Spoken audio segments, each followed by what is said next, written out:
10 yıl sonra burada toplanırız artık. 10 yıl mı? Sen demedin mi 10 yıl olsun diye? Sen ne dersin? 5 yıl iyi mi? 5 olmasın, 10 yıl olsun. Aslında düşününce bana da çok gelmeye başladı. Neyse, karar verdik bir güzel. 10 yıl çabuk geçer. Tabii canım. 10 yıl dediğin ne ki? Oho! 10 yıl bir bakmışız 10 gün gibi geçmiş.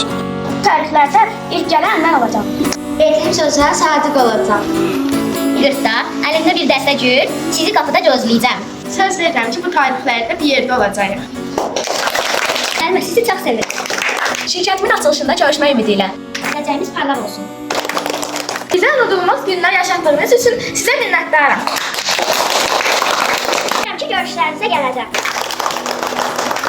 2040-da restoranımızda görüşərik.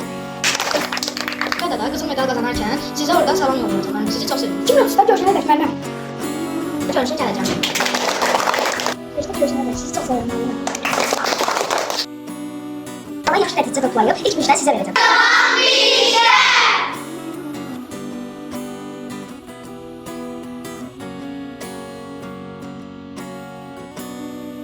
Dək bir yerdə olmaq ümidi ilə hər zaman bir-birinizə dəstək olun. Seçdiyiniz tarix 5 iyun.